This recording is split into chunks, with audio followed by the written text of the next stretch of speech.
بسم اللہ الرحمن الرحیم۔ السلام علیکم ورحمۃ اللہ وبرکاتہ۔ زبیر خان آپ کو اپنے channel voice of truth VOT میں خوش آمدید کہتا ہے۔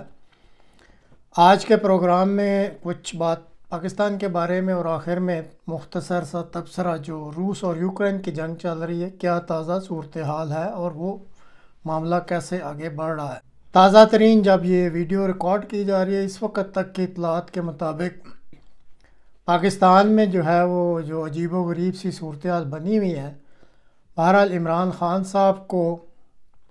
آج جن بھی وہ مقدمات میں پیش ہوئے،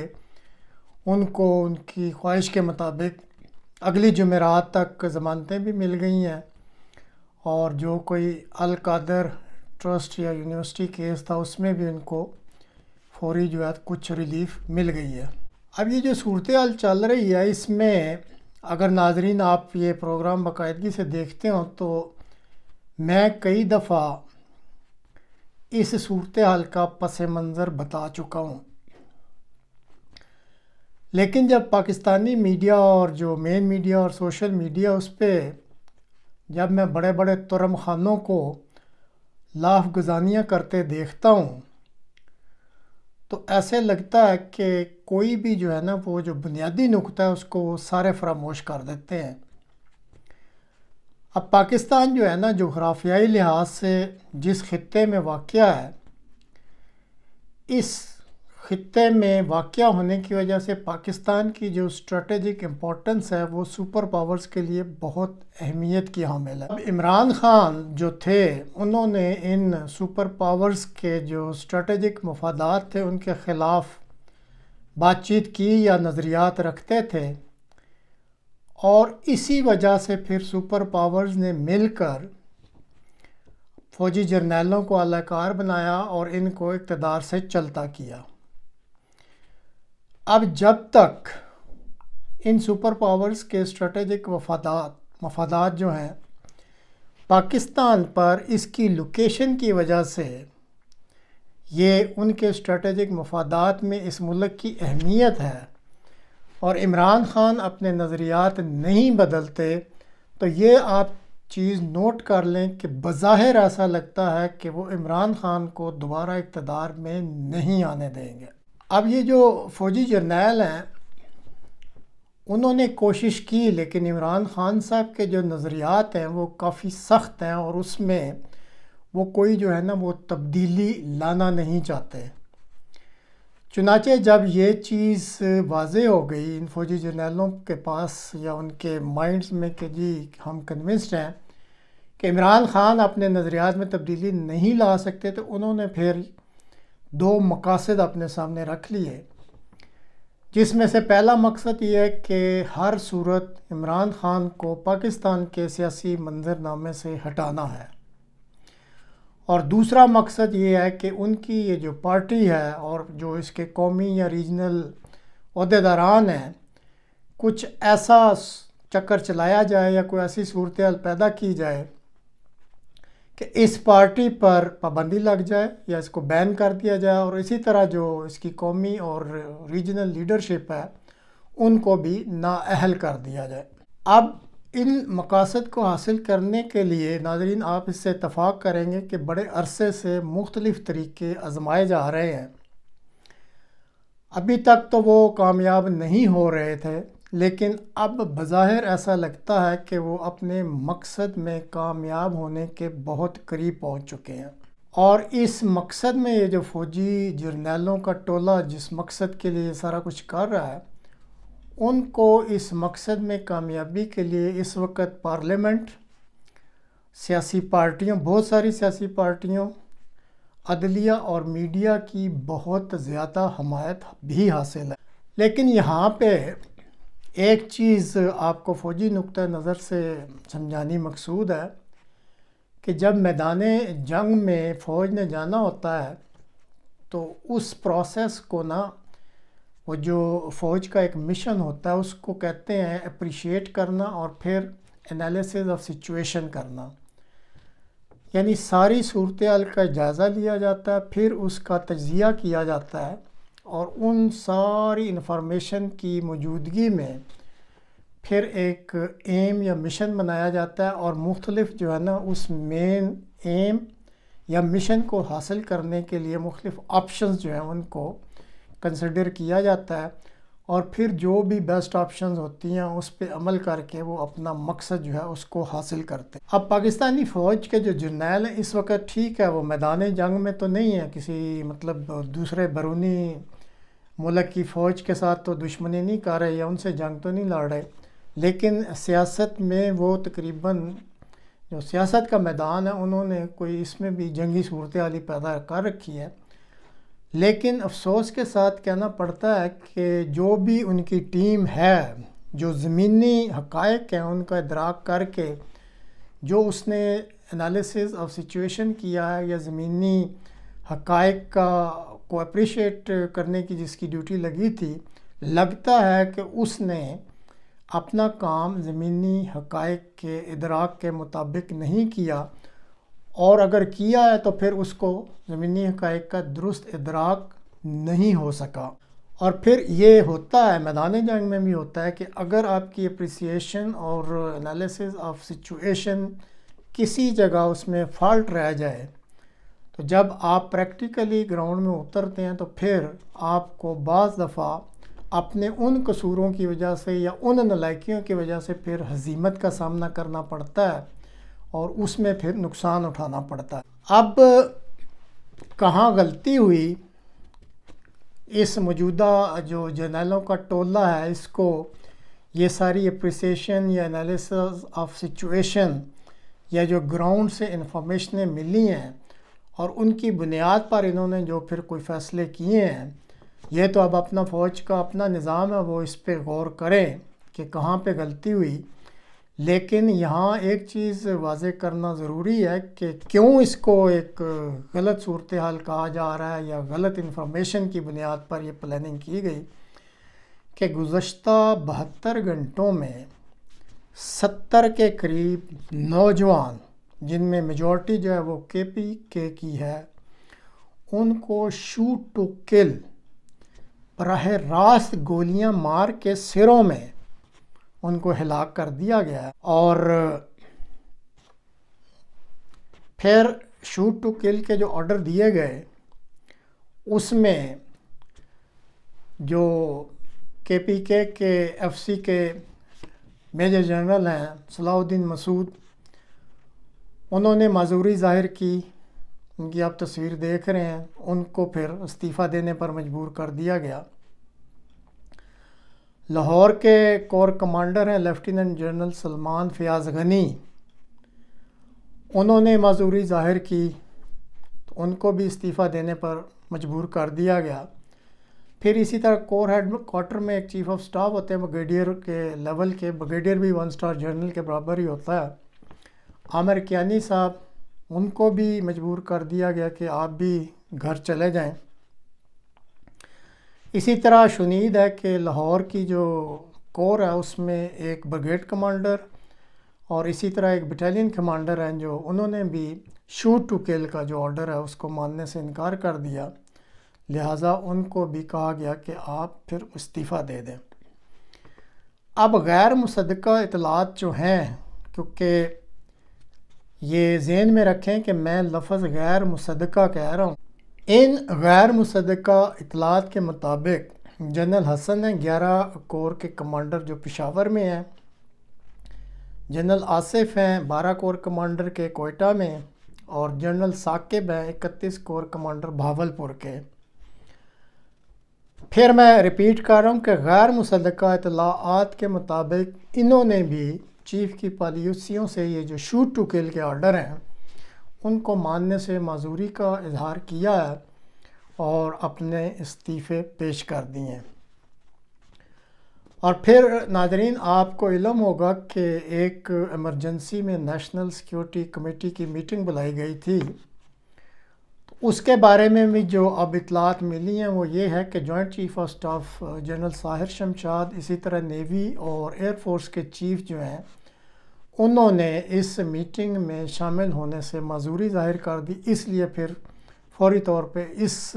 کمیٹی کی میٹنگ کو بھی کینسل کرنا پڑا۔ اب میں ایک تھوڑی سی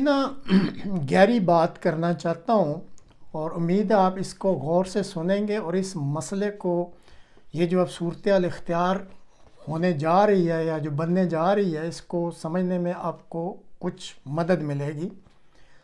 میں نے ذاتی طور پہ کے پی کے جو اس وقت یہ فرنٹیئر پروونس کہلاتا تھا، یہاں پہ کئی سال تعلیم بھی حاصل کی ہے اور سرکاری ملازمت بھی کی ہے۔ میرے تجربہ کے مطابق یہ جو ان کا سوشل فائبر ہے کے پی کے کا جو یہ صوبہ ہے، وہ تھوڑا ڈیفرنٹ ہے، اور وہاں پہ یہ جو شوٹ ٹو کل کا آرڈر دیا گیا ہے، میری چھٹی حس کہتی ہے کہ اس کے بھیانک نتائج نکلیں گے۔ وجہ اس کی یہ ہے کہ پنجاب کا جو سوشل فائبر سسٹم ہے وہ ڈیفرنٹ ہے، اور اس سے آپ ایگری کریں گے کہ پنجاب میں فیوڈل لارڈز ہیں، جن کو آپ جاگیردار کہہ رہے ہیں یا وڈیرے کہہ لیں، اور ان کے پھر نیچے جو لوگ ہیں وہ تقریباً غلامانہ زندگی بسر کرتے ہیں، اور وہ ان کی ذہنیت کوئی اپروو کر ہی نہیں سکی۔ اس کے برعکس میں نے جو خود ذاتی طور پہ رہ کے وہاں اور تعلیم حاصل کر کے دیکھا ہے، یہ جو پشتون بیلٹ ہے کے پی کے یا یہ جو علاقہ ہے، یہاں پہ فیوڈل لارڈ سسٹم نہیں ہے، یہ پوری سوسائٹی ٹرائبلز میں تقسیم ہے، اور میں آپ کو بتا دوں کہ ہر ٹرائب کی اپنی رسمیں ہیں، اپنی روایات ہیں، اپنی جرات اور بہادری اور عزت نفس کے سٹینڈرڈز ہیں، اور یہ بہت مشکل سے کسی دوسرے کے انڈر یا کسی دوسرے کی حکمرانی کو تسلیم کرتے ہیں۔ یہ ہے وہ بنیادی غلطی جو میں یہ کہتا ہوں کہ اس وقت جو فوج کے جرنیلوں کا ٹولہ جس نے بھی یہ فیصلہ کیا ہے شوٹ ٹو کل کا، اور اس کو بڑی بے دردی سے انہوں نے کے پی کے نوجوان جو 70 کے قریب ہیں ان کے گھروں سے جنازے اٹھوا دیے ہیں، یہ بہت بڑا ظلم کیا گیا ہے، اور اس کے بہت بھیانک نتائج جو ہیں وہ نکل سکتے ہیں۔ یہ جس نے بھی یہ اسٹڈی کر کے یا یہ ریکمنڈیشن دی ہے، اس نے بہت بھاری غلطی کی ہے۔ اب دیکھیں کیا اس کا مزید نتیجہ نکلتا ہے۔ یہ جو شوٹ ٹو کل کی پالیسی ہوتی ہے، جو فوجی اسٹریٹ بلٹس مارتے ہیں، کیونکہ فوج کو پھر آرڈر ہوتا ہے کہ تم نے گولی چلانی ہے ایفیکٹو اور اثر کرنے والی، اس کا مطلب یہ ہوتا ہے کہ تم نے بندہ مارنا ہے۔ یہ نارملی اس وقت چلائی جاتی ہے جب کوئی ایسی حکومت جو اپنی ریٹ جو ہوتی ہے اس کو بحال کرنا چاہے، اخلاقی طور پہ اخلاقی ریٹ جو ہوتی ہے، اور اسی طرح پھر جو فوج ہوتی ہے اس کے بھی اخلاقیات یا اخلاقی ریٹ یا موریلٹی اتنی اونچی ہوتی ہے کہ وہ اس میں پھر کوئی اپنے اندر وہ جرم نہیں محسوس کرتی اپنے ہی لوگوں کو مارنے کے لیے۔ اب اس وقت آپ جائزہ لے لیں، یہ جو موجودہ حکومت ہے، کیا اس کو کوئی اخلاقی جواز ہے اس وقت؟ اس کی کوئی موریلٹی اس وقت ہے جس کی یہ ریٹ بحال کرنا چاہتے ہوں؟ اور اسی طرح یہ جو فوج ہے اس وقت تک جو اس کی پوزیشن ہے، اور کل بھی میں نے ایک پروگرام میں ایک جونیئر افسر کے تاثرات آپ کو سنائے تھے، وہ اپنے اندر اپنے آپ کو مجرم محسوس کر رہے ہیں اس طرح کے آرڈر ماننے پہ۔ تو اس چیز کو بھی غور سے سنیں اور سمجھنے کی کوشش کریں کہ یہ جو چیز کی جا رہی ہے یہ کوئی اس وقت پے نہیں کرے گی جو صورتحال بنی ہوئی ہے۔ ابھی شور شرابہ ہے کہ جی ہم ایمرجنسی لگا دیں گے یا مارشل لاء لگا دیں گے، آپ یہ نوٹ کر لیں۔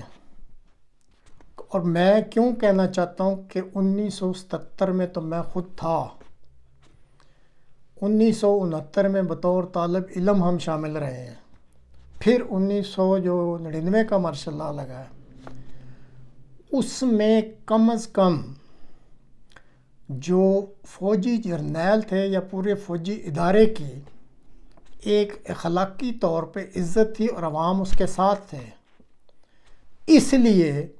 جب بھی یہ تینوں دفعہ مارشل لا لگا کبھی بھی مارشل لا کی مخالفت نہیں ہوئی، بلکہ کئی دفعہ تو مٹھائیاں بانٹی گئی تھیں۔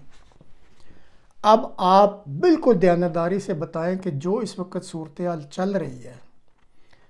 اور جو فوجی جرنیلوں کی حرکتوں کی وجہ سے جو نفرت پیدا ہو چکی ہے عوام الناس میں،